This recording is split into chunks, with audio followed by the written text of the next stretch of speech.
So the next concept that we are going to study about is Einstein's relation. Now we saw three kinds of things that happens, three processes that happen when interaction of radiation happens with matter. तो culmination of these three is nothing but the Einstein relation. तो हमने तीन rates देखे थे. What was the rate of absorption? Rate of absorption was equal to B12 and it was rho and N1 because absorption क्या था, जितने नीचे होते हैं N1 में उतने ऊपर जाएगा. That's why N1 which is nothing but number of atoms in the ground state and rho was photon density. Rate of spontaneous emission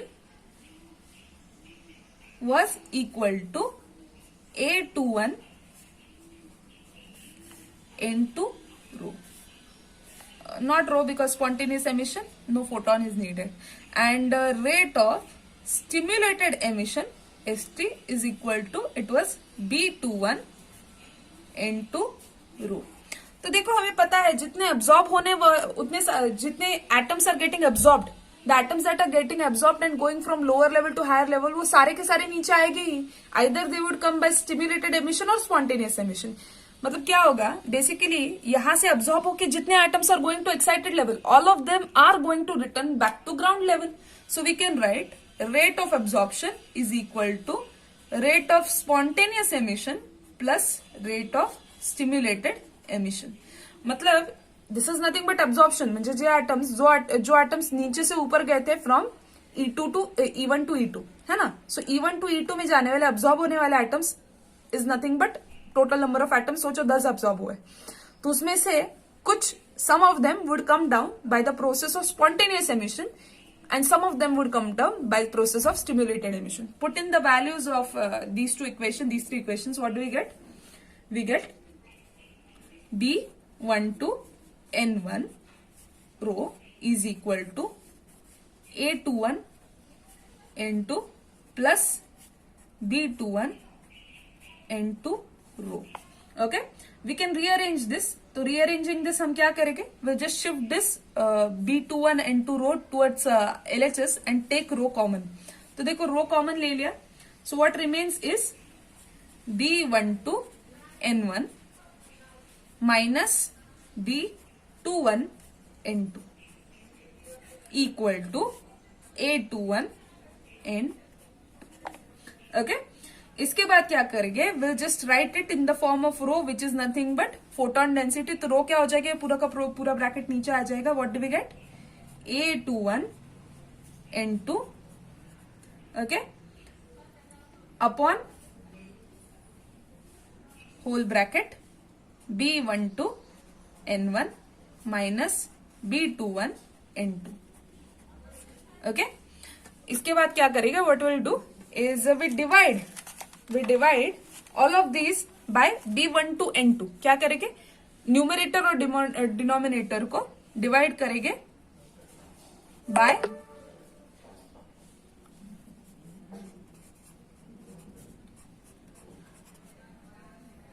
B12 N2. तो हमें क्या मिलता देखो तो rho equal to A21 N2 upon B12 N2.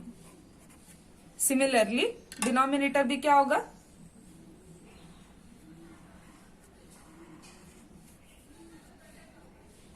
B12 N1 divided by B12 N2.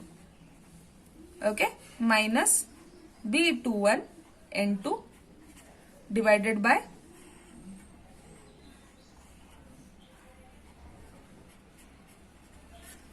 okay. So let's see what gets cancelled. इसमें से क्या क्या cancel हो सकता है? तो देखो N2 would get cancelled here, correct? Similarly, we get B12 gets cancelled. Similarly, N2 gets cancelled. So considering these cancelled values, what remains? Let's see what remains. The rho remains. So after cancelling all the things that need to be cancelled out, we get rho equal to A21 upon B12 divided by N1 upon N2 minus B21 upon B12. अब देखो according to Boltzmann distribution, if you want to know what is Boltzmann distribution, you can refer to another video that I have uploaded. ठीक है ना, Boltzmann distribution के बारे में भी एक वीडियो मैंने अपलोड किया, you can check it out. तो Boltzmann distribution के हिसाब से this distribution between N1 and N2, मतलब डिस्ट्रीब्यूट कैसे होते हैं atoms between N1 and N2, कितने एटम N1 में होंगे, कितने ग्राउंड स्टेट में होंगे, मतलब N1 में होंगे, how many of them would be in excited state N2। ये डिस्ट्रीब्यूशन दिया जाता है by Boltzmann distribution. This is given by N1 upon N2 equal to e raise to E2 minus E1 upon KT। Okay, E2 minus E1 upon KT। अभी इसको put करेंगे, we can put this value of N1 upon N2 according to Boltzmann distribution. ये value डाल देंगे in the value of रो, तो rho क्या आ जाता है, we get rho equal to A21 upon B12 divided by e raise to E2 minus E1 upon KT minus B21 upon B12. However, I was teaching you statistical mechanics in the last semester, तो last semester हमने already देख लिया था। We saw a law which is called as Planck's radiation law.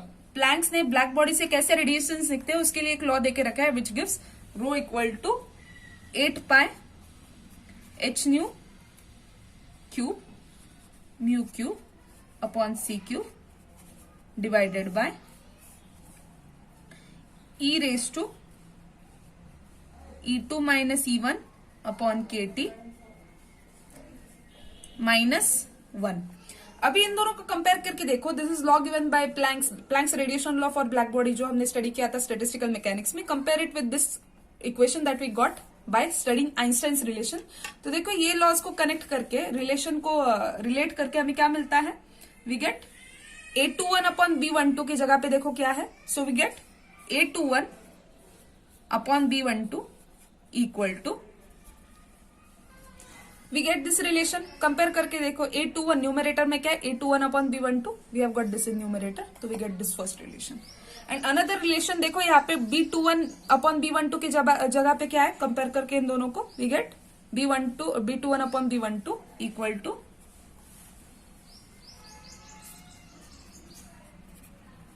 Equal to 1। Okay, तो इसका क्या मतलब होता है, we get B21 equal to B12।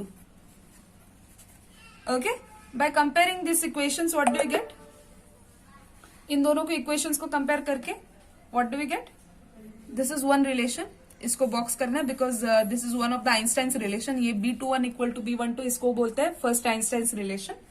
और दूसरा रिलेशन क्या होगा, इन दोनों को मिक्स करके यहाँ पे B12 है राइट, तो B12 इक्वल टू,